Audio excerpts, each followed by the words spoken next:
El Principito. Capítulo 1. Cuando yo tenía 6 años vi en el libro sobre la selva virgen, Historias vividas, una grandiosa estampa. Representaba una serpiente boa comiéndose a una fiera. He aquí la copia del dibujo. En el libro se afirmaba, la serpiente boa se traga su presa entera, sin masticarla.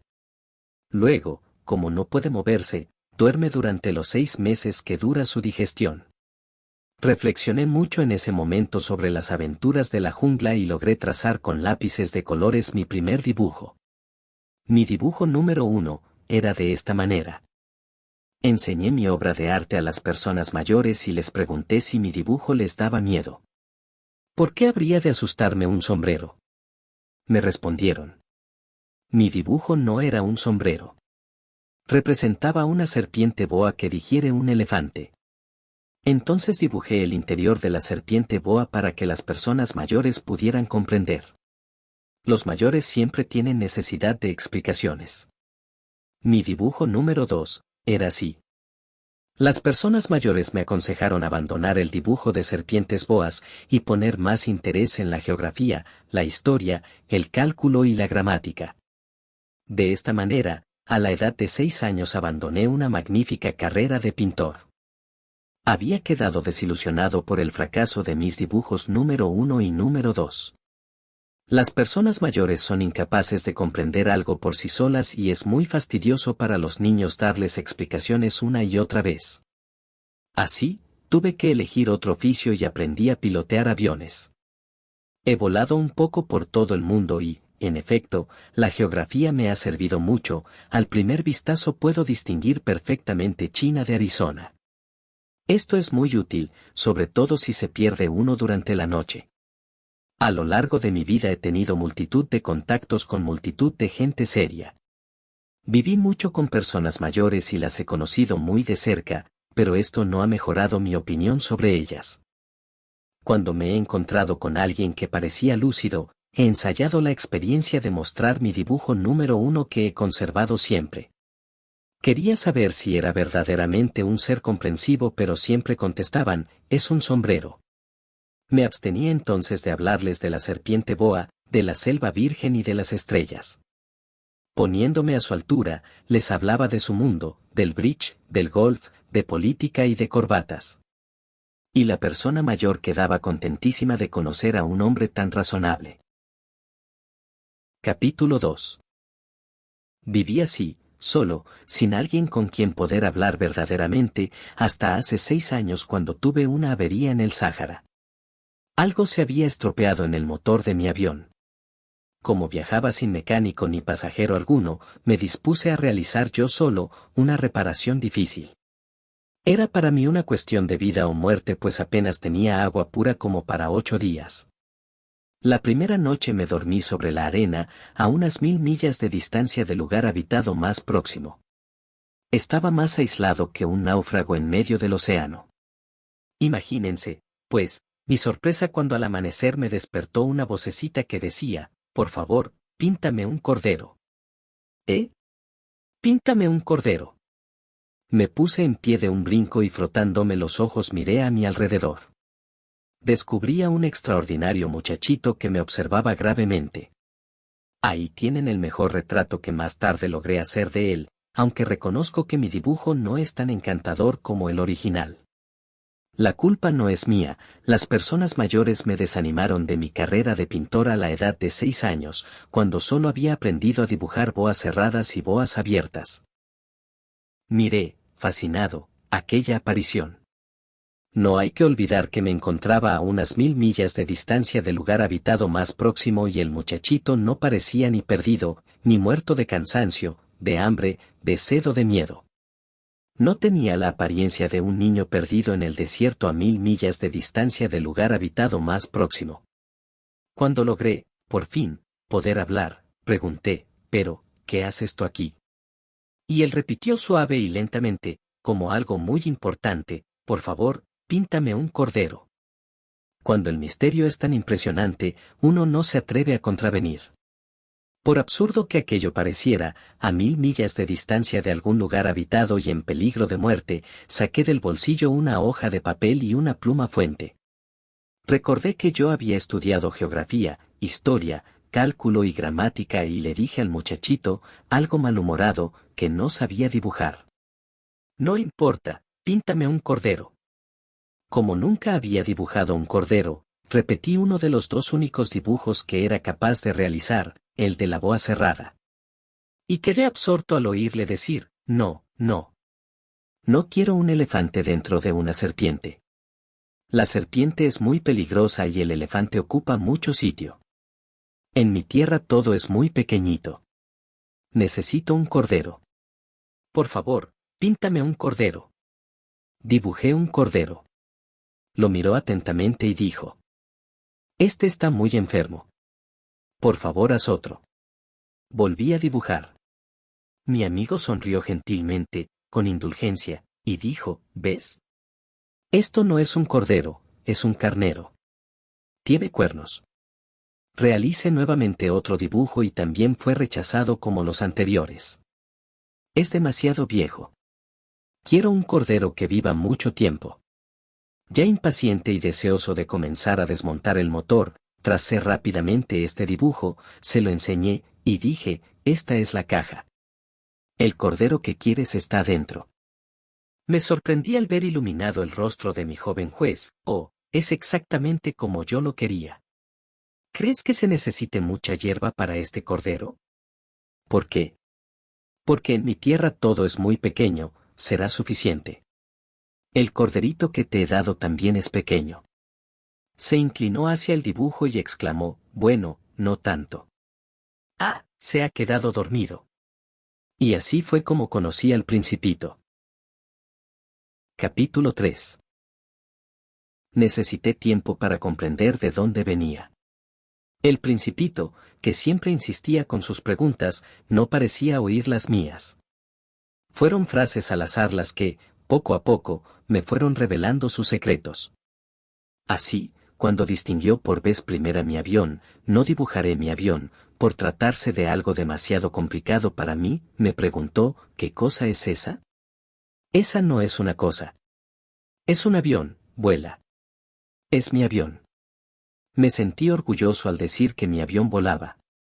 Él entonces gritó: ¿cómo? ¿Has caído del cielo? Sí, le dije modestamente. Ah, es curioso. Y lanzó una graciosa carcajada que de momento me irritó, pues me gusta que mis desgracias se tomen en serio. Después añadió: ¿entonces tú también vienes del cielo? ¿De cuál planeta? Esa pequeña luz iluminó un poco el misterio y le pregunté: ¿tú, vienes de otro planeta? No me respondió, solo movía lentamente la cabeza examinando detenidamente mi avión. En esto no creo que puedas venir de muy lejos. Y se hundió en un ensueño durante largo tiempo. Había sacado de su bolsillo a mi cordero y se abismó en la contemplación de su tesoro. Imagínense cómo me intrigó eso de otro planeta. Y me esforcé en saber algo más. ¿De dónde vienes, muchachito? ¿Dónde está tu casa? ¿Dónde quieres llevarte mi cordero? Después de meditar silenciosamente me comentó: lo bueno de la caja que me has dado es que, por la noche, puede servirle de casa. Sin duda. Y si eres bueno te daré también una cuerda y una estaca para atarlo durante el día. ¿Atarlo? ¡Qué idea más rara! Si no lo atas, se irá por donde sea y puede perderse. Mi amigo empezó a reír. ¿Y dónde quieres que vaya? No sé, a cualquier lado. Entonces el Principito señaló con gravedad: no importa, mi tierra es muy pequeña. Y agregó, quizá con un poco de melancolía: a donde vaya no puede ser muy lejos. De esta manera supe otra cosa importante: su planeta era apenas más grande que una casa. Esto no me sorprendió mucho, pues sabía muy bien que además de los grandes planetas como la Tierra, Júpiter, Marte, Venus, a los cuales se les ha puesto nombre, existen otros muchos, centenares de ellos, tan pequeños, que a algunos es difícil distinguirlos aún con la ayuda de los telescopios. Cuando un astrónomo descubre uno de ellos, le da por nombre un número. Le llama, por ejemplo, asteroide 3251. Tengo suficientes razones para creer que el planeta del Principito era el asteroide B602, el cual, por medio del telescopio, solo ha sido visto una vez, por un astrónomo turco en 1909. Este astrónomo, aunque demostró su descubrimiento en un congreso internacional de astronomía, nadie le creyó por su extraña manera de vestir. Las personas mayores son así. Felizmente para la reputación del asteroide B612, un dictador turco obligó a su pueblo a vestir a la usanza europea. Entonces, en 1920, ante otro congreso, el astrónomo volvió a dar la noticia de su descubrimiento y como lucía un traje muy elegante, todo el mundo aceptó su demostración. Si les he contado estos detalles sobre el asteroide B612 y hasta les he confiado su número, es por consideración a las personas mayores. A los mayores les gustan mucho las cifras. Cuando se les habla de un nuevo amigo, jamás preguntan cosas esenciales como, ¿qué tono tiene su voz? ¿Qué juegos prefiere? O, si le gusta o no coleccionar mariposas. En cambio preguntan, ¿qué edad tiene? ¿Cuántos hermanos? ¿Cuánto pesa? ¿Cuánto gana su padre? Solamente con estos detalles creen conocerle. Si a una persona mayor le decimos, hay una casa preciosa de ladrillos rosas, con geranios en las ventanas y palomas sobre el tejado, no pueden imaginarse cómo es. Es preciso decir, hay una casa que vale tantos millones de pesos. Entonces exclaman entusiasmados, ¡oh, qué hermosa es! Si les decimos, la prueba de que el Principito ha existido es que reía, era encantador y quería un cordero. No lo entienden ni lo creen, aunque querer un cordero sea una prueba irrebatible de existencia, las personas mayores se encogerán de hombros y nos dirán que nos comportamos como niños. Pero si les decimos, el planeta de donde venía el Principito es el asteroide B612, quedarán totalmente convencidas y no dudarán más, ni modo, hay que entender que son así. Los niños deben ser muy condescendientes con las personas mayores. Claro que nosotros, como sabemos comprender la vida, nos burlamos tranquilamente de los números. A mí me habría gustado empezar esta historia a la manera de los cuentos de hadas. Me habría gustado decir, érase una vez un principito que vivía en un planeta apenas más grande que él y que tenía necesidad de un amigo. Para aquellos que comprenden la vida, esto hubiera parecido más real. No me gustaría que mi libro fuese tomado a la ligera. Siento tristeza al acordarme de mi amigo. Hace ya 6 años que él se fue con su cordero y si intento describirlo aquí es solo con el fin de recordarlo bien. Tener un amigo es un verdadero privilegio y si uno se olvida de ello se corre el riesgo de volverse como las personas mayores que solo se interesan por las cifras y los números. Para evitar esto, he comprado una caja de lápices de colores. Es muy duro, a mi edad, ponerse a dibujar, cuando en toda la vida no se ha hecho más que boas abiertas y boas cerradas a la edad de 6 años. Trataré de hacer retratos lo más parecido que me sea posible, aunque no estoy muy seguro de lograrlo. Uno saldrá bien y otro quizá no tanto. En las proporciones me equivoco también un poco, aquí, el Principito es demasiado alto y allá es muy pequeño. Dudo sobre los colores de su traje. Titubeo sobre algo y a veces sale bien pero no siempre. En fin, es posible que me equivoque sobre algunos detalles importantes pero habrá que perdonarme ya que mi amigo no daba explicaciones. Quizá me creía semejante a él y yo, desgraciadamente, no sé ver un cordero a través de una caja.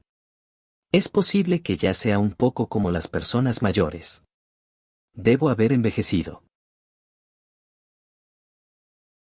Capítulo 5.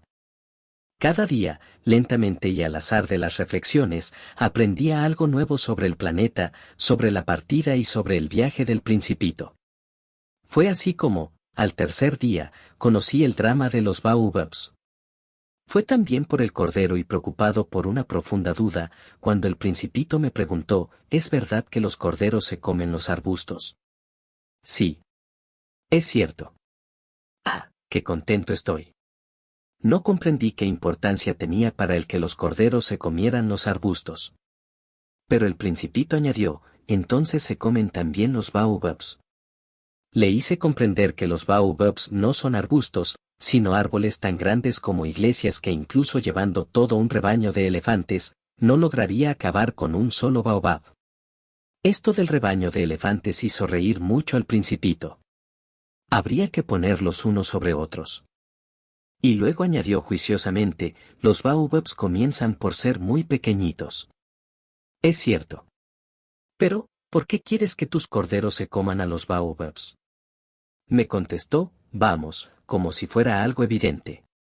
Me fue necesario un gran esfuerzo para comprender el problema. En el planeta del Principito había, como en todos los planetas, hierbas buenas y hierbas malas y, por lo tanto, semillas de unas y otras. De las buenas semillas salían buenas hierbas y de las semillas malas, malas hierbas. Las semillas duermen en el secreto de la tierra durante un tiempo, hasta que, un buen día, una de ellas despierta en una encantadora ramita que mira hacia el sol. Si se trata de una ramita de rábano o de rosal, se puede dejar que crezca como quiera, en cambio, si fuera una mala hierba, es preciso arrancarla inmediatamente. El suelo del planeta del Principito estaba infestado de semillas de baobabs que si no se arrancan acabando de surgir y en cuanto se les reconoce, pueden cubrir todo el planeta, perforarlo con sus raíces y, si el planeta es muy pequeño y los baobabs son muchos, lo hacen estallar. Es una cuestión de disciplina, me dijo más tarde el Principito. Después de que uno termina su baño matinal, hay también que limpiar la casa, es decir, acicalar cuidadosamente al planeta. Hay que arrancar los baobabs en cuanto se les distingue de los rosales pues se parecen mucho cuando son pequeñitos. Es fácil aunque fastidioso. El Principito aconsejó que me propusiera a realizar un hermoso dibujo para que los niños de mi tierra comprendieran bien estas ideas. Si alguna vez viajan, me decía, esto podrá servirles mucho. A veces no hay inconveniente en dejar para un poco más tarde el trabajo, pero tratándose de baobabs, el retraso es siempre fatal. Yo he conocido un planeta, habitado por un perezoso que descuidó 3 arbustos. Siguiendo las indicaciones del Principito, realicé el dibujo. No me gusta adoptar el papel de moralista, pero como el peligro de los baobabs es tan desconocido y el riesgo que puede correr quien llegue a perderse en un asteroide es tan grande, no dudo en hacer una excepción y exclamar, niños, atención a los baobabs. Y, solo con el fin de advertir a mis amigos de los peligros a los que se exponen desde hace tiempo sin saberlo, es por lo que trabajé con ahínco en este dibujo. La lección que con él se puede dar, vale la pena. Es muy posible que alguien se pregunte por qué no realicé otros dibujos tan admirables como el de los baobabs. La respuesta es muy sencilla, cuando dibujé los baobabs estaba animado por un sentimiento de urgencia. Capítulo 6. Mi pequeño amigo, como he ido comprendiendo lentamente tu vida melancólica. Durante mucho tiempo tu única distracción fue observar la dulzura de los atardeceres. Esto lo supe al 4.º día cuando me dijiste, me gustan mucho las puestas de sol. Vamos a ver una. Hay que esperar, ¿esperar qué? Que el sol se ponga. Primero te sorprendiste, después te reíste de ti mismo. Y dijiste, siempre creo que estoy en mi tierra. Aquí, todos sabemos que cuando es mediodía en Estados Unidos, en Francia se está poniendo el sol. Sería necesario trasladarse a Francia en un minuto para verlo, pero desgraciadamente, Francia está lejos. En cambio, en tu pequeño planeta bastaba arrastrar la silla un poco para observar una maravillosa puesta de sol cada vez que lo deseabas. Un día vi ponerse el sol 43 veces. Y, un poco más tarde, añadiste, ¿sabes? Cuando uno está demasiado triste es bueno ver las puestas de sol. Ese día estabas muy triste, ¿verdad? Pero el Principito no respondió. Capítulo 7. Al 5.º día y también en relación con el Cordero, me fue posible revelar otro secreto de la vida del Principito. Me preguntó, como fruto de un problema larga y silenciosamente meditado, si un cordero come arbustos, ¿se comerá también las flores? ¿No? Un cordero se come todo lo que encuentra. ¿Aún las flores que tienen espinas? Sí, también las que tienen espinas. Entonces, ¿para qué le sirven las espinas? Confieso que yo no lo sabía. Estaba muy ocupado tratando de arreglar el motor ya que el desperfecto parecía muy grave. Además, el agua se agotaba y todo esto me hacía temer lo peor. ¿Para qué sirven las espinas? El Principito no permitía nunca que se dejara sin respuesta alguna de sus preguntas. Irritado por la gravedad del arreglo de mi avión, le respondí lo primero que se me ocurrió para salir del paso: las espinas no sirven para nada, son pura maldad de las flores. Oh. Y después de un silencio, me dijo resentido: no te creo. Las flores son débiles. Son ingenuas. Se defienden como pueden y las espinas son su defensa. No le respondí nada. En ese instante me decía: si esto continúa resistiendo, no sé qué más hacer. El Principito interrumpió de nuevo mis reflexiones: ¿Tú crees que las flores? No, no creo nada. Te he respondido cualquier cosa para que te calles y pueda yo ocuparme de cosas serias. Se quedó absorto. ¿De cosas serias? Me miraba con el martillo en la mano, los dedos negros por la grasa y con medio cuerpo dentro de algo que le parecía muy feo. Hablas como las personas mayores. Me avergonzó mucho e implacable, añadió: todo lo confundes. Todo lo mezclas. Él estaba verdaderamente irritado, sacudía la cabeza, agitando al viento sus cabellos dorados. Conozco un planeta donde vive un señor muy colorado, que nunca ha aspirado una flor, nunca ha observado una estrella, nunca ha querido a nadie. Nunca ha hecho otra cosa que sumar y restar. Y todo el día repite como tú: soy un hombre serio. Soy un hombre serio. Y esto lo llena de orgullo. Pero eso no es un hombre, es un hongo. ¿Un qué? Un hongo. El Principito estaba pálido por el disgusto. Hace millones de años que las flores fabrican espinas. Hace millones de años que los corderos se comen las flores. ¿Y no es serio intentar comprender por qué las flores hacen tanto esfuerzo en fabricar sus espinas si éstas no van a servirles para defenderse? ¿Es que no es importante la guerra entre los corderos y las flores? ¿No es esto mucho más serio y mucho más importante que las sumas de un señor gordo y colorado? Y, si yo conozco una flor única que solo existe en mi planeta y sé que un corderillo puede destruirla sin ni siquiera darse cuenta, ¿es que esto no es importante? Enrojeció aún más y prosiguió: si alguien ama a una flor de la que solo existe un ejemplar entre millones y millones de estrellas, es suficiente mirar al cielo para ser feliz, pues puede decir satisfecho: mi flor está allí, en alguna parte. Pero si el cordero se la come, será tan doloroso como si de pronto todas las estrellas se apagaran. ¿Y esto tampoco es importante? No pudo decir más. Estalló en sollozos. La noche había caído. Yo había dejado el martillo, ya no importaban la avería, la sed y la muerte. Había en una estrella, en un planeta, el mío, la Tierra, un Principito a quien consolar. Le pedí perdón, lo arrullé entre mis brazos diciéndole: la flor que tú amas no corre peligro, te dibujaré un bozal para tu cordero y una armadura para tu flor. Yo ya no sabía qué decirle, cómo consolarle y qué hacer para recuperar su confianza. Me sentía muy torpe. Es tan misterioso el país de las lágrimas.